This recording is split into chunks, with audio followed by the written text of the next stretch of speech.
Okay, the webinar has started. I believe we are officially live now. Hello everybody, and welcome from me, Milena Deleva. I have the pleasure to be the director of Elizabeth Kostova Foundation. And for those of you who are new to our work, we create a literary nexus between the Anglosphere and Bulgaria and cross exposures like this one today. Capital Literature is one of our international programs, annual programs that normally takes place in Sofia in person. Not this year though. The focal theme of this year's edition is writers and influences, and invites contemporary writers to present their literary influences or literary friendships. And we are starting the second week of the series with Jeffrey Eugenides. It's a great honor to have you join our series today. Jeffrey Eugenides was born in Detroit, Michigan. He holds a degree in English and creative writing from Brown University and Stanford University. Eugenides' first book, The Virgin Suicide, was published in 1993 and was adapted for the screen by Sofia Coppola.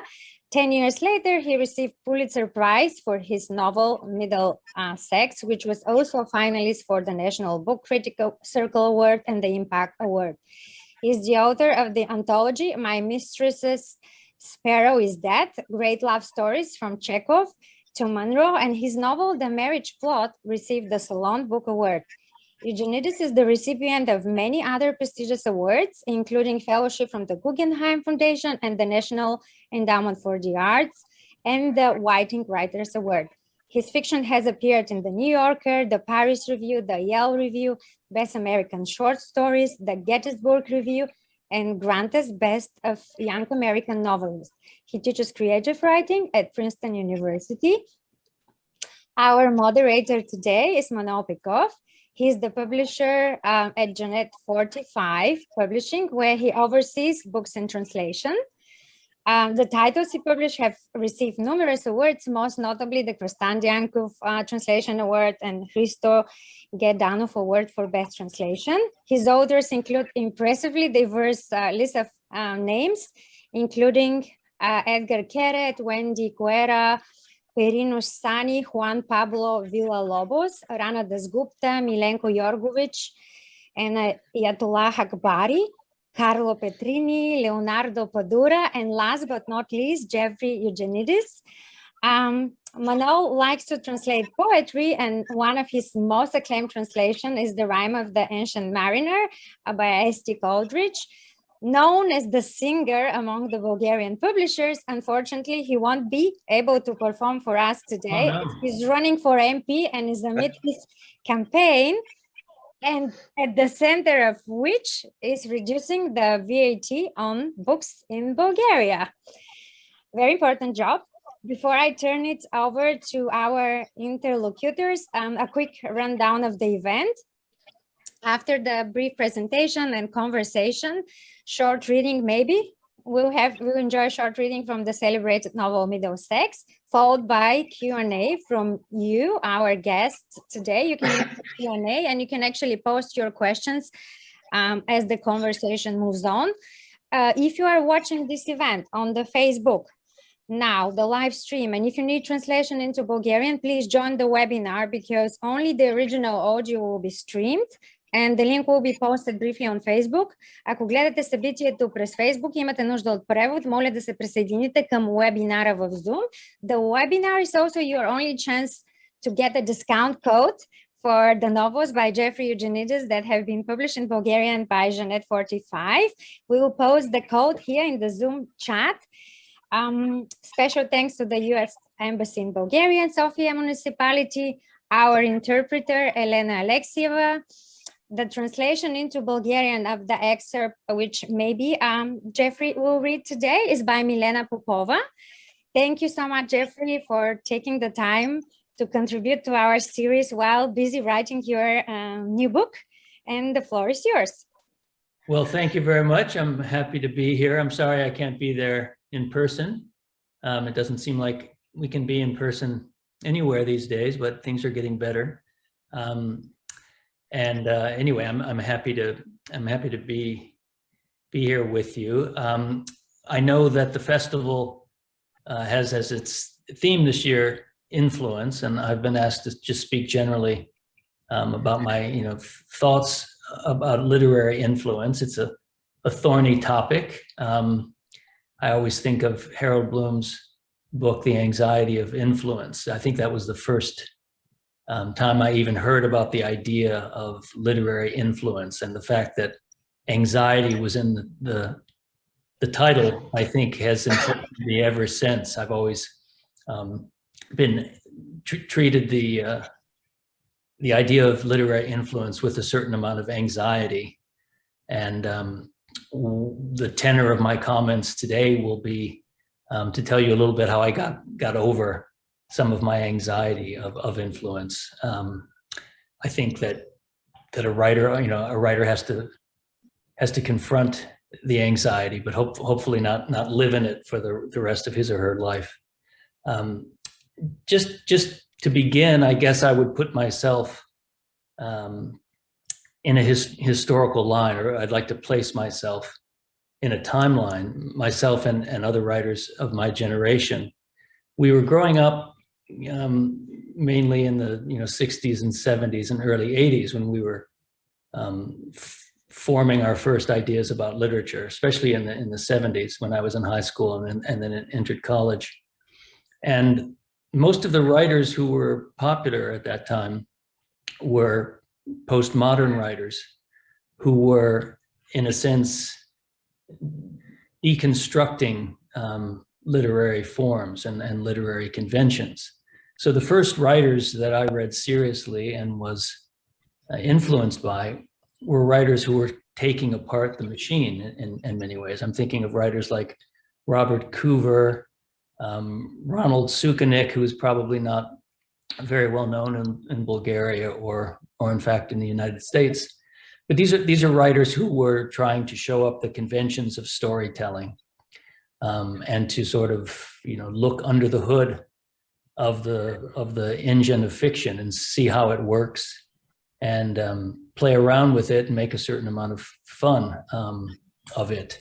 And that arose from a spirit of anti-authoritarianism. I think we're in a similar period now. And it arose as a kind of political response to official narratives. And the writers who took up the postmodern mantle tried very often to maybe discredit traditional forms of storytelling. So I'm just a young boy reading my first books and being greatly influenced by these writers, and that has had a lasting influence on me. But because I was young and I hadn't read that widely yet, in a sense, I was becoming more familiar with experimental fiction before I understood the traditional forms that the postmodernists were reacting against. It's a little bit as if I were a visual artist, and the first paintings I ever saw were Cubist paintings by Braque or Picasso, and I began painting Cubism, or trying to copy Cubism, before I understood how to draw a figure or what figuration was about. Of course, this is a little simplistic. I read lots of Dickens as a kid. I read lots of traditional books in school. So I had influences mainly from England, I think, that affected me as a young boy.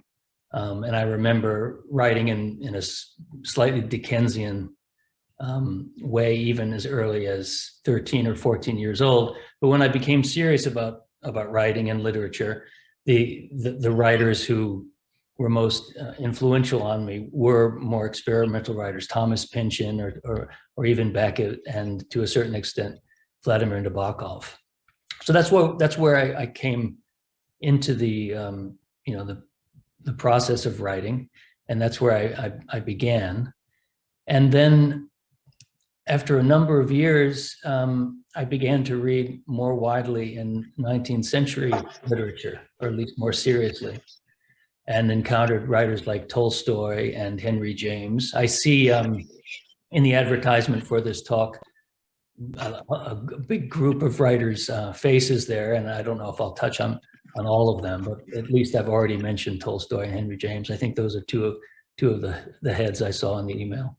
It was a revelation to read both writers. Henry James I actually had read in high school a number of times. At that point, I would have thought I was forced to read it. I didn't really take to Henry James as a teenage boy, and then grew to appreciate and love his work and be influenced by it later on in life.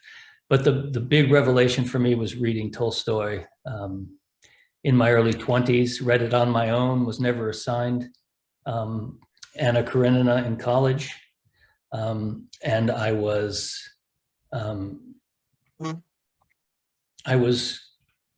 just absolutely amazed at the narrative propulsion, psychological insight, the excitement of Tolstoy's ability to go into so many different points of view.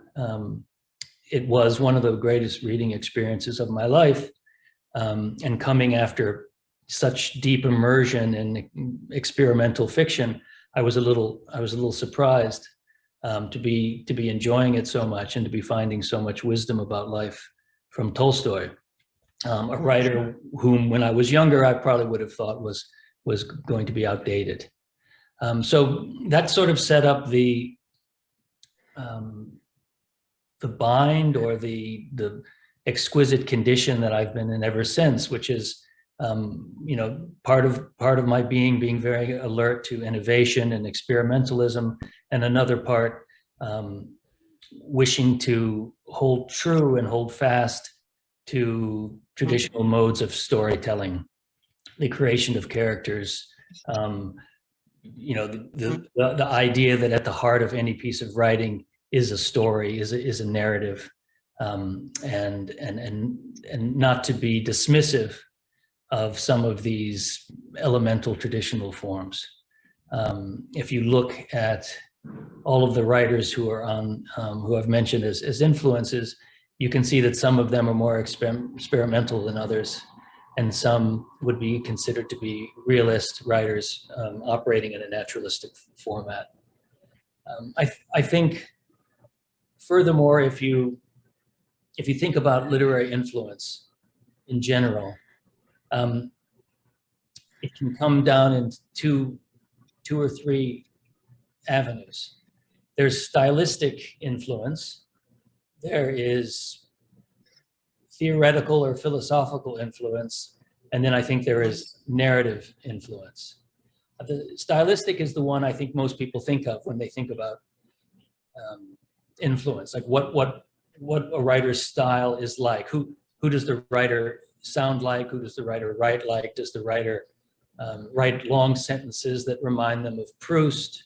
Long, complicated interior sentences? Does a writer write short, clipped, slightly emotionless sentences like Hemingway? That sort of thing. Usually you think of writers' influence as being a kind of physical resemblance to the writer they're influenced by. And in my case, I began very attentive and remain attentive to style in writing. It's the first thing I think about when I encountered a piece of writing. How well written is it? What sort of technique does the writer have? How many mistakes is the writer making, in my opinion, per paragraph? What's shabby writing? What's sloppy writing? That's at the heart of anything that I admire, when all those things are being handled with the greatest expertness. That's usually the kind of writing that I like. So obviously, writers like Nabokov or Saul Bellow were always high on my list. And from Nabokov, whom I read constantly as a young person, I became very attentive to the visual detail and the precision of language. Nabokov had a famous quote saying that you needed the imagination of the scientist and the precision of the artist to be a writer. And I always liked that quote, because most people would think that it was the scientist who needed to be precise and the artist who needed to be imaginative. But Nabokov flipped that on its head and made very clear that the writer is the one who needs precision with visual detail, with sight, with describing something. And Bellow is the same way. Bellow always said that a novelist has to be a first-rate noticer. So both of those writers write with language that is original and fresh, that is an acute depiction of the visual world. The language, in a sense, renders the world anew for the writer, and they became my touchstones in terms of the style of my writing, the actual sentences that I compose. Philosophically, I've given you some idea of the different schools of thought that I've encountered and have wrestled with. I remain a postmodernist in certain ways, even despite myself. I'm always aware that what I'm writing is a written object. I'm aware of questions about the doubts that can be placed at the idea of an omniscient narrator. Some people, it's very popular these days to say that you can only write from a first person I point of view, that the only point of view that is stable and is verifiable is one's own, and that you write from your own perspective, and you take your biases and your limitations with you. A writer like W.J. Sebald was very much a proponent of that. I think he believed that any writer who wrote in the third person was fraudulent, and that you couldn't do it anymore. And I understand that attitude, and I'm aware of it, and I'm constrained by it to a certain degree, but I don't agree with it at all.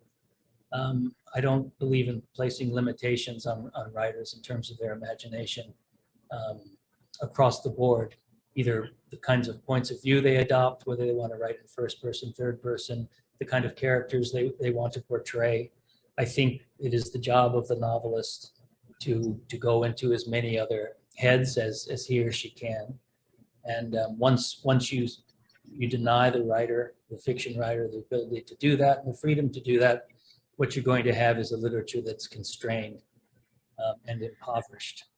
I mean, one cannot imagine any of the greatest writers, or most of the greatest writers, writing that way. We wouldn't have Shakespeare, we wouldn't have Tolstoy, we wouldn't have Henry James, we wouldn't have Virginia Woolf if we made those rules. We would have Proust, we would have some great writers, but not everyone can be Proust. In fact, nobody else can be Proust. Theoretically, I've as I mentioned before, I've kind of straddled those two worlds. My books, on the face of them, some of them are more experimental than others, but they always hew to a kind of narrative center, and they do not diminish human character and make it merely a display of a kind of trope.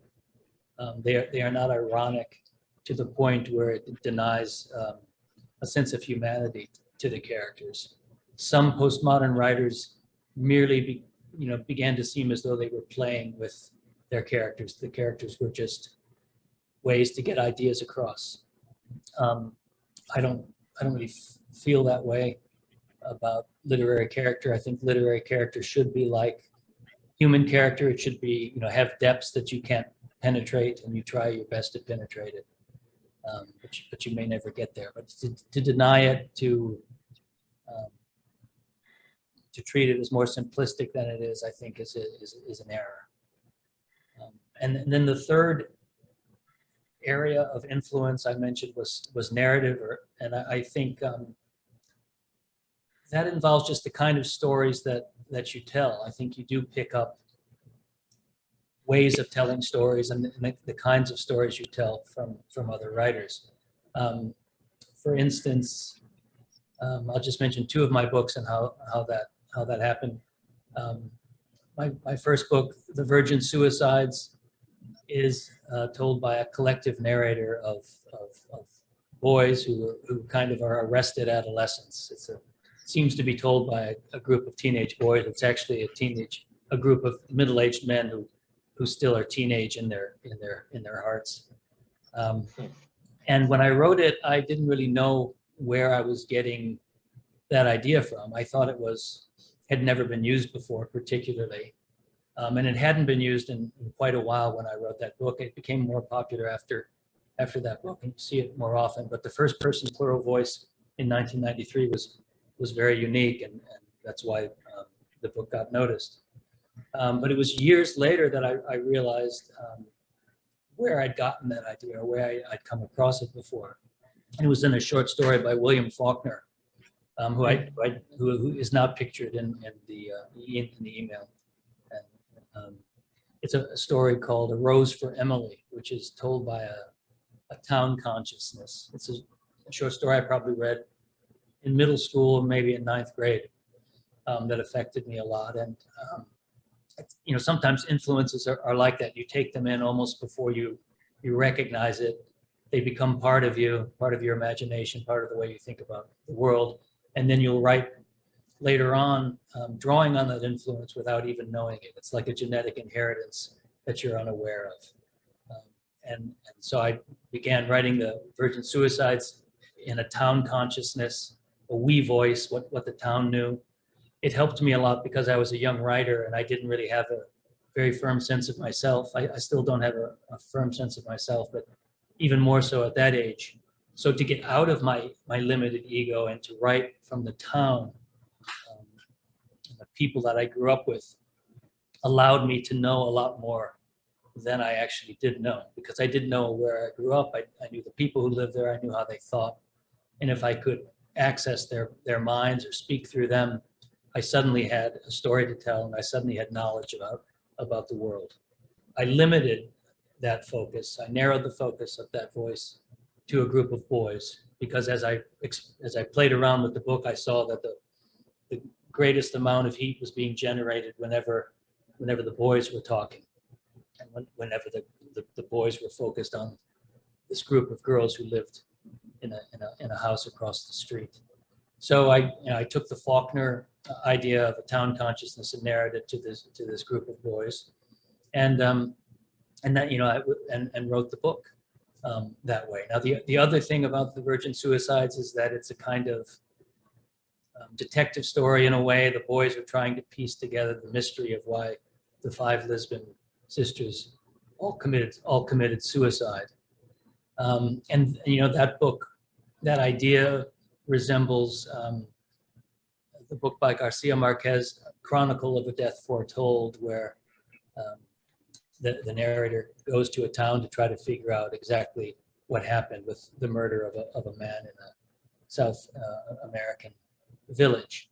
So those two things were the inspiration and greatest influences on The Virgin Suicides. One, the Garcia Marquez, I was more proximate to. I kind of knew I was using a faux detective story as my means of narration. But the deeper one, the town consciousness, it was so long buried in my mind that I didn't know that I was employing it. And that brings up a major thing I wanted to say about the anxiety of influence, is that influence is not always a negative or constraining thing. It's not merely that you're stealing from another writer or you're copying another writer. It's not a mark of your own inability to write or your inability to be original, as it sometimes seems, and as it often feels to a writer. Influence can actually be a means of discovering your own talent, because I've found that the writers whose books move me and the writers whose books open my eyes to ways of writing are really allowing me, or have allowed me, to discover abilities in myself. Influence lets a writer discover his or her own talent, in a sense. It's not merely that you're you're a thief taking something. That capacity and that tendency is lying dormant in you. And when you read a writer who influences you, what's happening is that's being awakened in you by another writer. So Harold Bloom could have called his book Something Else Without Anxiety, being in the title. You know, the gift of influence instead of the anxiety of influence would be just as apt a title, I think, because that's how it's worked for me. Let's see. I've never had a singular voice as a writer. You're told that as a young writer when you're writing your first stories, or if you do take creative writing courses, they tell you to find your voice. That's what you're supposed to do. And I was always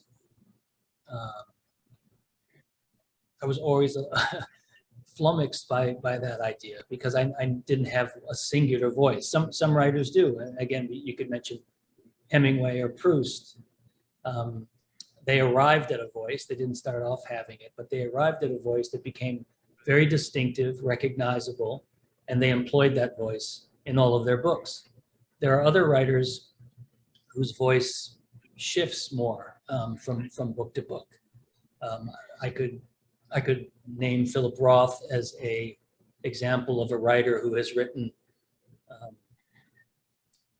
in a strongly comic vein, as he did in Portnoy's Complaint and other books like Our Gang, and he's also written books with a slightly different, more discursive, realistic style as in American Pastoral and The Human Stain. I mean, you can tell it's the same writer. It's coming from the same source. There's many things that are commensurate both in all of his work, or recognizable in all of his work. But he changes the kind of books that he writes.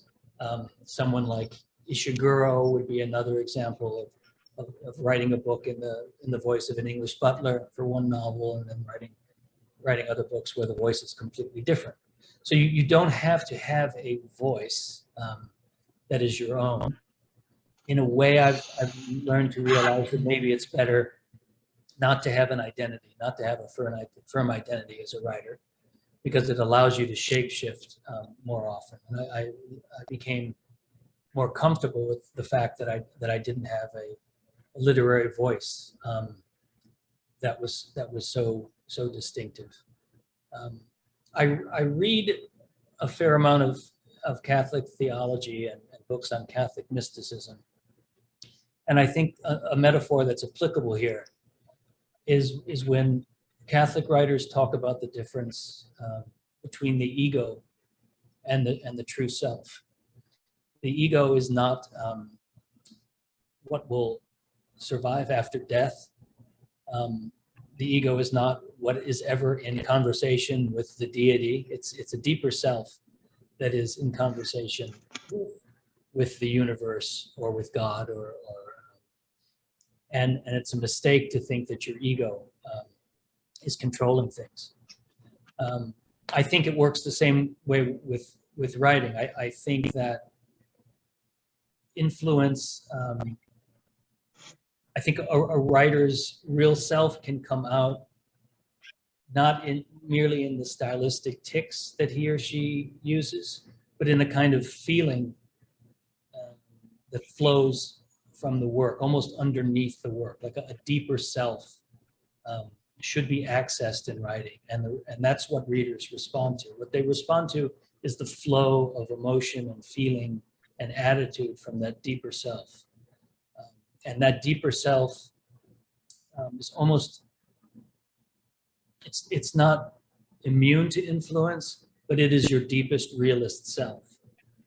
And so that's the more I write and the older I get and the more I try different ways of writing, what I realize is underneath the best writing is that kind of,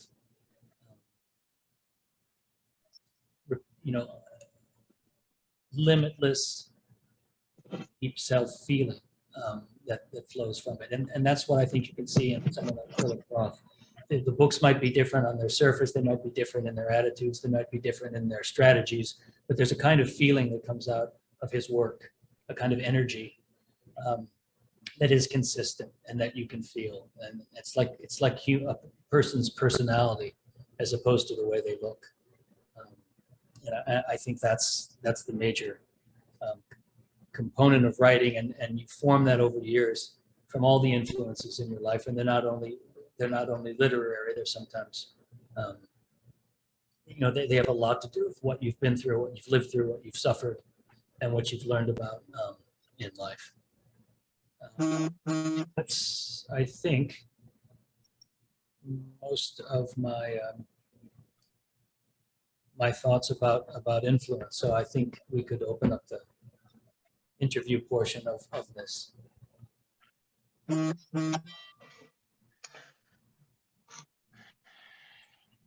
Well, thanks a million, Jeffrey. It was really illuminating. I'd like to start actually with the following. I read somewhere on the internet about an advice you give to your writing students about how they should write. And it's one of the most wonderful things I've ever read about writing. You said something like, imagine writing the best letter you've ever written to the smartest friends you ever had. I think this is absolutely fascinating. And can you elaborate on that a little? I certainly can. Yeah, I did say that. I said you should write as though you're writing the best letter you ever wrote to your smartest friend. And the reason I said that is that I think it's true. If you're writing to your best friend, and if you notice how you speak to your best friend, you use a shorthand with that friend that you know that the friend will understand. You don't over-explain yourself. You assume a familiarity with the friend. You are very much yourself. You don't put on airs. You don't take on pretensions. Your friends will spot when you're faking or when you're pretending to be someone you're not. So you have to be honest with your friends. Your friends know who you are. So that's the first thing that happens when you write that way. But it's also important that you're writing a letter to your smartest friend, not your dumbest friend, because the smart friend is going to get you, and the friend is going to be willing to follow you, even when you maybe tax the friend's ability to understand you. There's a kind of, well, there's a friendship, there's a love there, there's an intimacy, but there's also with a smart friend, you never dumb down your prose. You never think I've got to make it cheap, this part, because the friend will get bored. The friend needs these obvious devices to stay interested in the story. No, I mean if it's your smartest friend, that friend is going to reject all of the cheap tricks that writers use. So it's another reason why it's a good thing to have in your head. And there's just the intimacy, the fact that you're speaking to someone, I think helps with writing. I mean, whenever you think you're writing to an audience or writing to a certain group, I think you more easily begin to pontificate and become a bore. But if you're writing to a friend, that gives the quality of intimacy that I think occasions the best writing. It's there's a reason why I'm saying that. People frequently mention the fact that you are among very few contemporary writers whose work is equally appreciated by critics and by readers. And I notice I've published hundreds of titles in my lifetime. We just had a book fair last week. And when some young guy comes to our stand and says, "What do you recommend?" which is a very difficult question when you've published so many books and when you publish 100 titles a year, roughly. You know, I always say, well, not always, but it comes to my mind that I frequently do that. You know, I say, okay, I've published many great books and they are wonderful books. But if you ask me where my heart lies, it's with this, and this book. And your book is always there. Middlesex is always there.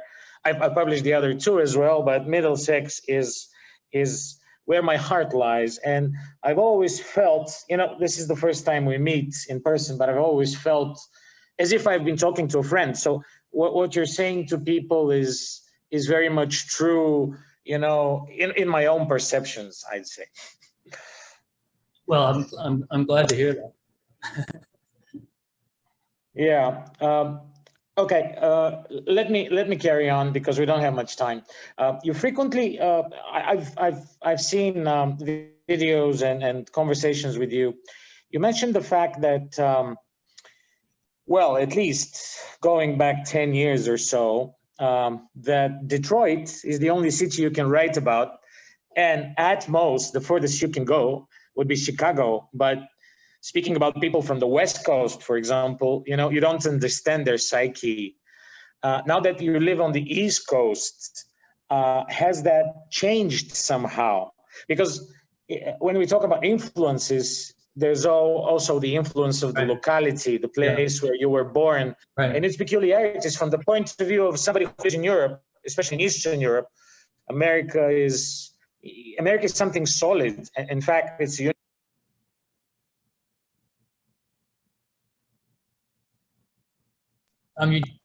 you dropped out right at the end. You said something about it's not solid or it is solid, and then I didn't hear the rest. Sorry, yeah. I'm saying that to us, America is something abstract, but it's something solid that we mostly know from movies about, and of course from the novels we read. But it takes a lot of experience and imagination to realize that there are many small universes in this country called America, and the Midwest, the East Coast, the West Coast, local communities, the South, absolutely fascinating and completely different. Well, you're absolutely right. I mean, I didn't mention about biographical influence, but it's probably more important than anything else. I grew up in Detroit most of my first 18 years, and obviously those are the years when we form our most vivid impressions. And I have continued to write about the city. I've written about other cities. I've set stories in New York. Part of The Marriage Plot happens in New Jersey and in Rhode Island. I've written about San Francisco, but I always do come back to Detroit because I know it best. Or I know, you know, I certainly know it best at the time I lived there. And I have a connection to it that's unrivaled. The only other place I feel very almost as enmeshed with, strangely, is Berlin, where I lived for 5 years. But that city got deeply into my bloodstream, and I hope to write about it. But I'll never know Berlin the way I know Detroit. With Detroit, I understand how things work. I understand the different social groups who live there. I understand the animosities and the antagonisms. I understand the history. I know how people think. When I lived in California and I looked around, I just couldn't figure out how society worked. Functions. And it only becomes more complex and disparate and hard to figure out as the years pass. So Detroit remains a kind of fixed point for me. I always have liked writers who have a city at the heart of their work. You can think of Joyce with Dublin, again Philip Roth with Newark. He left, he didn't live in Newark, I think after he left for college, but he wrote about Newark the rest of his life. And I feel the same about Detroit. And also I just recognized as a writer that I was fortunate to be from Detroit, because Detroit is emblematic of so many realities of American life. You have the racial antagonism between the white and black population, at an intensity in Detroit probably unrivaled in any other city. The entire history of the city has been formed from that. So that's no more, less relevant today than it was when I was a kid growing up. You have the story of American industry, the mechanization of the production of the automobile, all of the money that came out of Detroit. Detroit used to be the fourth richest city. It was the richest city per capita in the United States for a while. And it had a large population, and then lost half of its population, and went from the fourth largest city to much, far down the list. So you have the story of industrial collapse in the Rust Belt, brings up ideas of economic situations in every country. So you have race, industry, economics. You have an interesting history of the discovery of the city and how it was settled. If you write about Detroit, you can almost write about anything having to do with America. So in a sense, I didn't need to find a different city. There wasn't a more interesting city, in my opinion. And also, quite practically, the other cities were already covered. New York had been written about to death. I was never going to write about the West. The South had been claimed. Detroit is more open territory, so I've always written about it. The next question I was going to ask you about is about your Greek heritage, how important it is to you. As far as I know, half of your ancestry is Greek and half Irish. Correct me if I'm wrong. A curious story. When I was working with the first translator of your work in Bulgarian, he insisted that in Bulgarian we should spell your name not as Eugenides, but as Eugenides, which is the Bulgarian or the Greek transliteration. And I was sort of scandalized because this somehow doesn't fit with the usual rules of transliteration. But he said, but this is so important because his roots are here, and because that's how it's supposed to be pronounced. But joking aside, there's actually a question that just came in that has to do with that question of mine. It's from Christiana Ivanova. Thank you, Mr. Eugenides, for your fantastic opportunity. In Middlesex, you described in great detail the slaughter of locals living in Greek, Bulgarian, Armenian settlements in Asia Minor by Kemal's army. Could you explain your research technique and perhaps your writing routine? Thank you. Sure. First, I will I'll just address the heritage question. Yes, it's true. I'm half Greek and half Anglo-Irish. My grandparents immigrated from Asia Minor to the United States. So they were recent immigrants. And on the other side of my family, it actually goes back to 1635, which a fact that I only found out a couple of years ago. Immigrants from both Ireland and England coming into the United States, living in Virginia. Some of them moved down to the South. Some of them went into Kentucky. They lived in the United States for 300 years without ever making any money at all. They were very poor the whole time. So it's not a question of coming over on the Mayflower and having one side of your family amass this great wealth. You can be in this country for centuries and be poorer than actually the Greek immigrants who came here and started a grocery store. And in terms of the pronunciation of my name, I was listening to all of you talk before we began this and hearing Bulgarian, and to my ear, it was very reminiscent of Greek in many ways. So I would think it would be fine to pronounce my name in the Greek fashion.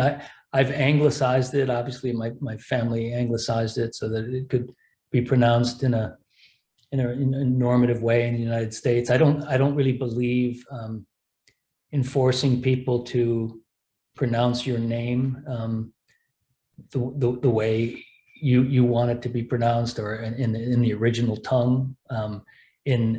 In Germany, they call me, Eugenides, and there's different ways of saying my name, and I think that's fine. It's in a way, it's a word that's being translated into the language. So you can call me Eugenides, so you can call me Eugenides in Bulgarian. That's fine with me.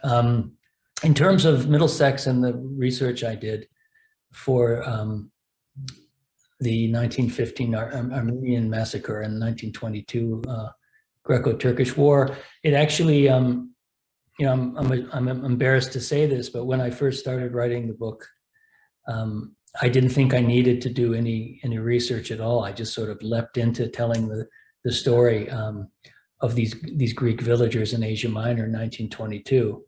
But very quickly I realized that I didn't know anything, and I couldn't describe, anything that happened. I didn't know what I was talking about. So I was kind of producing a fairy tale-like story, bereft of any specificity. And I realized I had to start reading some history, and I fortunately came across a book about Smyrna in 1922. And from that book, I learned a lot, and it taught me to do more historical research in order to tell the story and to know what happened.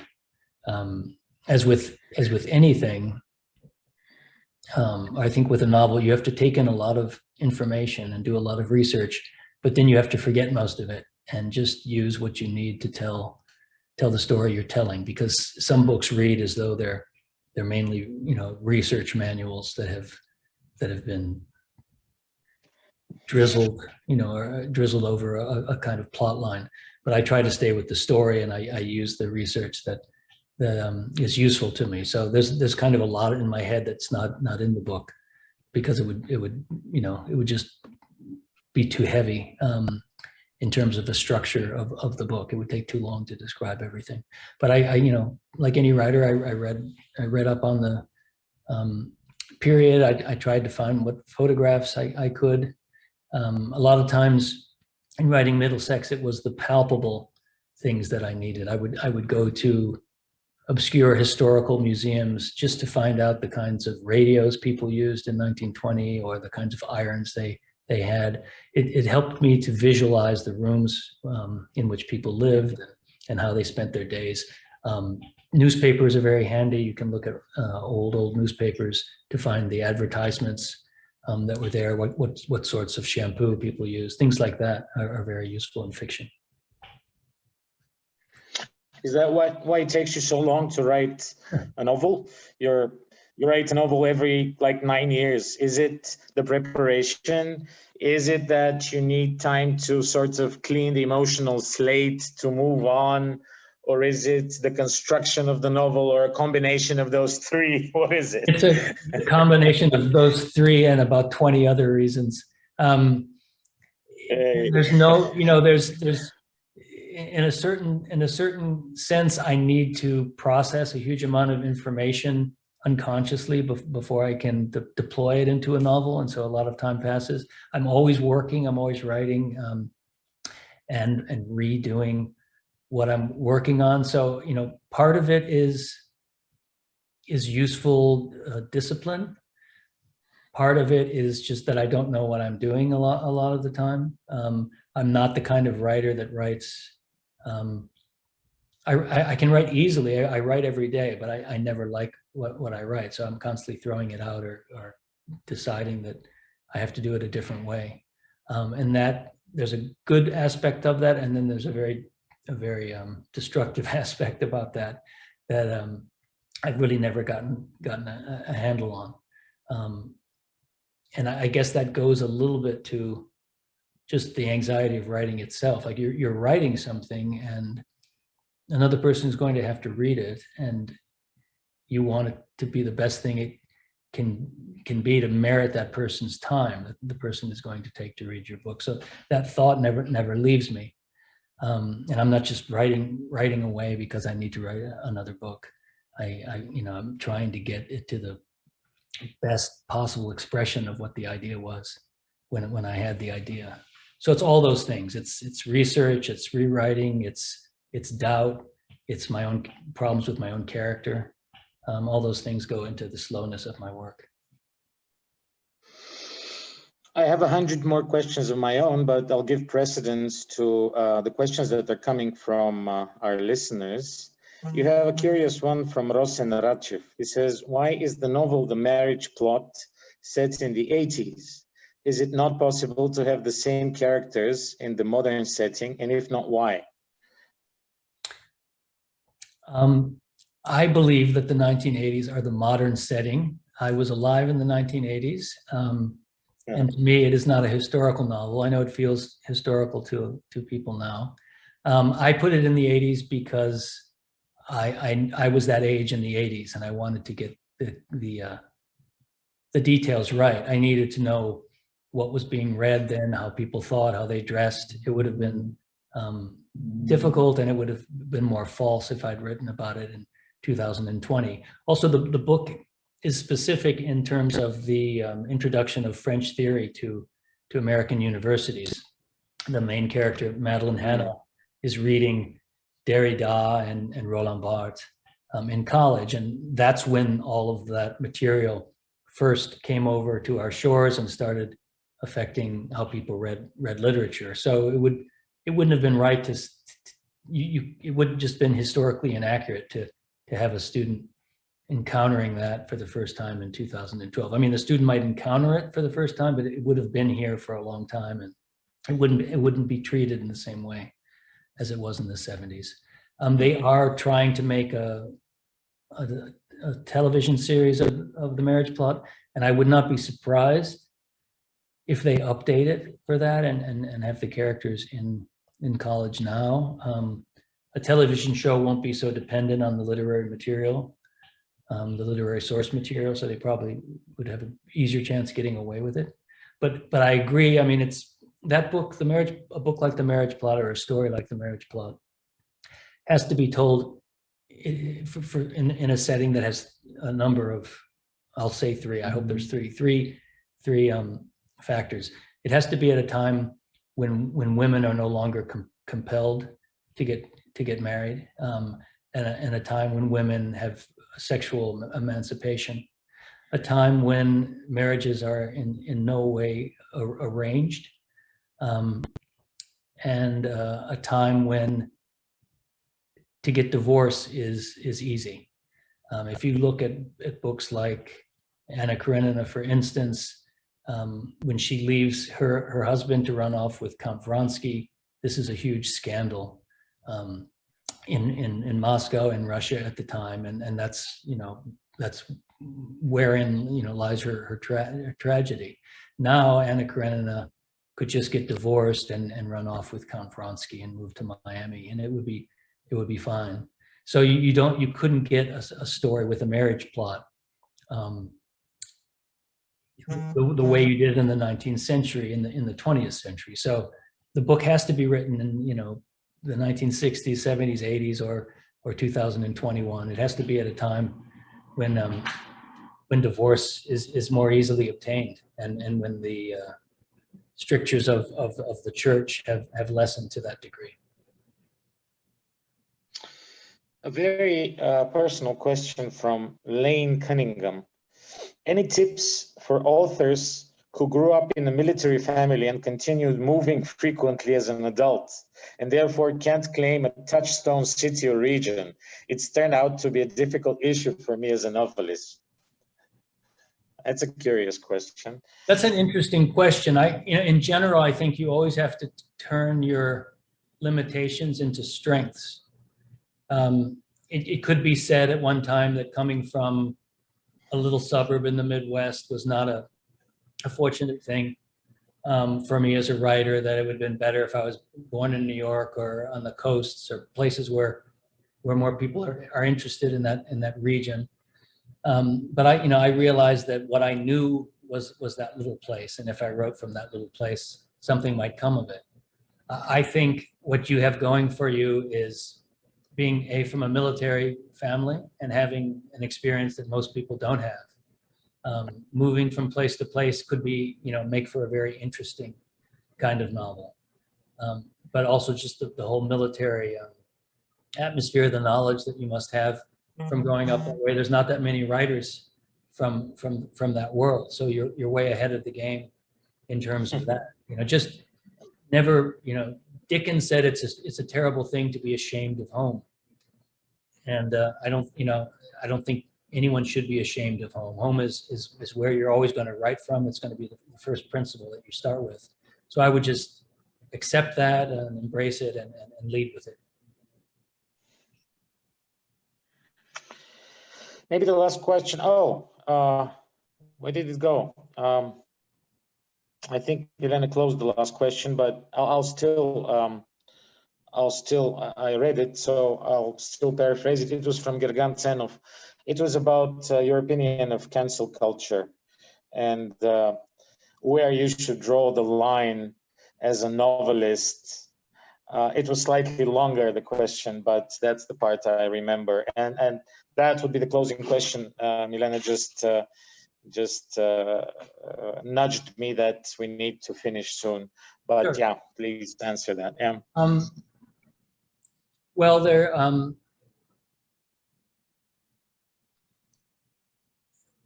we don't have time to define cancel culture to the extent that we could, but in general, I'm not in favor of cancel culture. I'm in favor of open debate and free speech.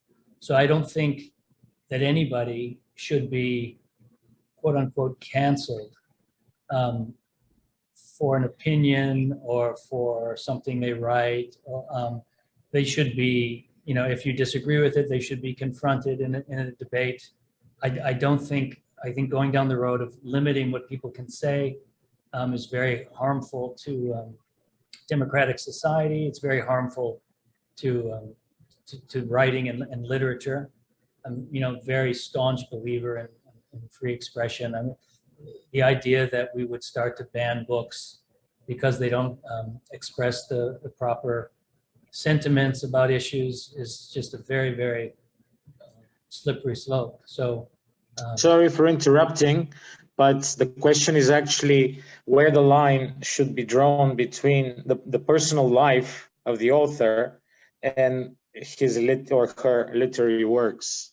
That was the continuation of the question. Well, then I just don't. I think any writer knows that the person who writes the books is not identical to the writer whose name is on the book. A fiction writer has to be allowed to go into different points of view, to express different ways of thinking.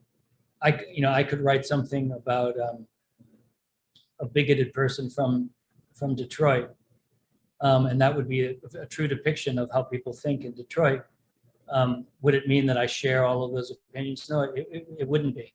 And once writing becomes only the expression of proper views, so-called proper views, you're going to have the end of any kind of interesting novel. So the line should never be drawn by anyone outside of the writer. Writers should be able to write what they want to write.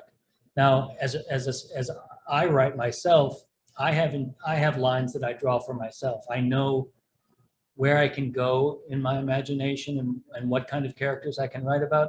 And then I know which ones would be a stretch. And I know when I would do a bad job of it. So, I don't believe that writers just have freedom to do everything. But I believe that the world can't tell them what to write. I think writers, have to make their own decisions about what kind of stories they can tell. But in general, the tendency is to start looking for paragraphs in books that betray a certain bad quality is not a healthy one for literature. So if you're going to draw that line, I wouldn't draw it very, very, very much at all. I don't see what the benefit of it is really, except for making everyone so scared of getting caught and being tweeted about that they can never write anything interesting ever again. Well, thank you, Jeffrey. It's been hugely enlightening. Too bad we couldn't prolong this to 2 or 3 hours, at least to me. I'm sure for many of the listeners. I'd like to take the opportunity to invite you to come to Bulgaria for a book tour as soon as the situation allows. You have many fans here. Good, good. Not Yeah, here happy. because as I speak, I am on a Greek island, but I'm sure that in Greece you have just as many, but I don't know about them. Even though I bought, interestingly enough, your first book in English, I bought it in Greece, you know, in Chalkidiki, my first copy, and that was back in the late 90s, and then I published it. So everything in this world is connected. I've always wanted to go to Chalkidiki. I've always wanted to go there. I hear it's beautiful. Well, should you come visit Bulgaria, I promise that I'll give you a tour. I know the place very well. Oh, great. Wonderful. Your books are long sellers here, so you have a huge fandom, and I'm sure that you'll enjoy your time here. So you are invited. It's an open invitation. Very much. Thank you very much. And I enjoyed this today, and thank you for having me at the festival. Thank you so much, both of you. Thank you so much, Jeffrey, specifically knowing that you are hard on working on your next novel. We are really looking forward, and on behalf of the foundation and our community across the Atlantic, we are super grateful for your time. Please, if you are still on Zoom, you can check the link for the upcoming lineup. The next 2 events this week are with Benjamin Moser on Clarice Respector and with Dmitry Kenarov on Georgy Markov. And stay tuned for our next events. Thank you so much. Thank you. Thank you.